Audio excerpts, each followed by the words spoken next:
what if the Japanese and the Indonesians, frankly, are just acknowledging the world for the way it is, as opposed to the world that we might want it to be? And there's no putting Humpty Dumpty back together again here. The reality is, yeah, we could try to go a round or two, but the relationship's so asymmetrical. And who knows, even worse, what if he tries to make an example of us? He's talked about us as the 51st state. He's said at various times, somewhat brutally, we don't need anything from Canada. I could be much harder on these people, but I'm just choosing to be nice right now. We've got his ambassador this week saying, that Yeah. Canadians are nasty in their kind of their dealings vis-a-vis and comments about the president, and that Canadian businesses should be championing, the president and his.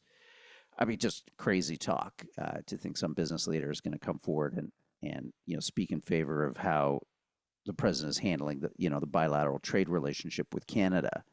But I just go back to that point, Sean. Are the Japanese and the Indonesians, as depressing as it is, seeing things more clearly for what they are? And yes, I would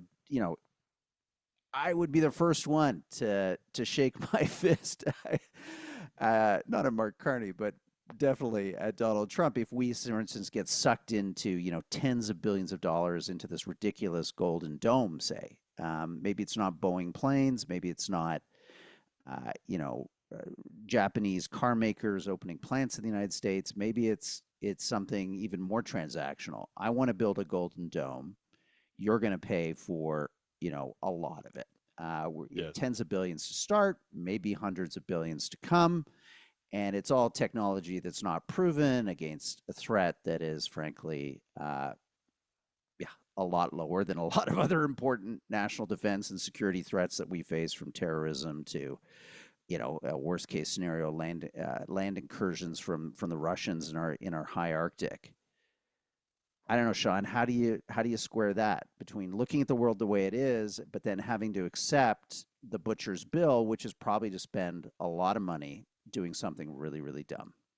Yeah, as I said, Roger, I think that is one of the voices on his shoulder, the central bank realist.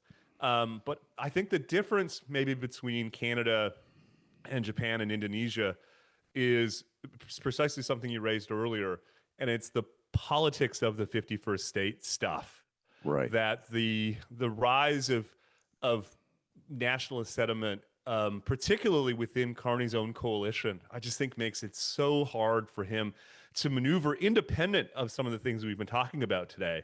When you add those unknowns to the list, I just think his scope for getting a deal done um, involves, I think, just huge political trade-offs. And while Mark Carney's not a politician, a lot of the people in and around him are traditional political types. And one wonders if actually counterintuitively, they might think that not getting a deal done and kind of being able to demonstrate how strong he's proven in standing up to President Trump may be, at least in the short term, more in Carney's interest than accepting a deal that comes with it significant political risk.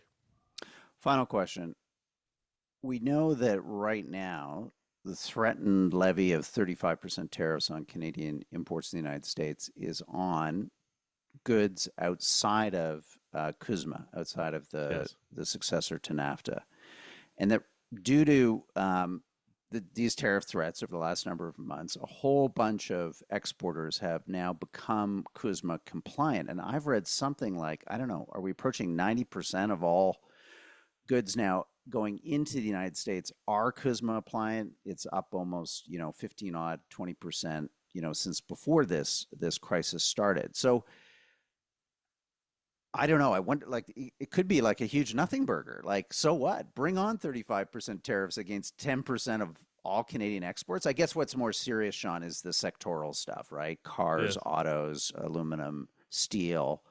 Um, these, I guess, maybe don't go away, but could we possibly? I want to end on an optimistic note. Could we have like a nice little piece of kabuki theater acted out between these two leaders, where Trump looks tough, he levels the 35%, but the fact is, what?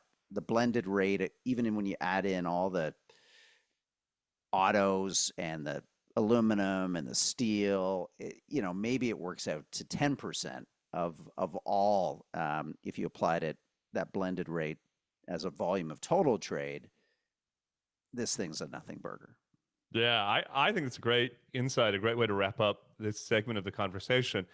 For those listeners and viewers who don't follow these things closely, in our conversations with the University of Toronto economist Joseph Steinberg, a real trade policy expert, he explains that before Trump's tariffs, there were a lot of Canadian exporters who were deciding not to take the steps necessary to bring their exports into CUSMA compliance because the tariffs that they were being subject to were so low outside of the CUSMA that it wasn't worth the administrative cost to bring them into compliance. Now, as they face tariff threats outside of the agreement, that trade-off changes. And so, as you say, we've gone from something like 2/3 of exports into the United States from Canada within the CUSMA to now something like 90%. And so there's a kind of counterintuitive, crazy way in which you could, I think, without too much effort, make the case that Donald Trump has done more to sustain and strengthen genuinely free trade between our two countries than almost anyone by increasing the relative benefits of the free trade agreement for Canadian exporters. The challenge, of course, is we know that CUSMA could be up in 2026, and so that may only be a kind of temporary reprieve. But as you say, I think in the short term, when you combine that with some of the political trade-offs for Prime Minister Carney, I think we're going to blow through this August 1st deadline without a deal. And the government will make the bet that both economically and politically, that's more in its interest than doing some shakedown deal like the Japanese or the Indonesians.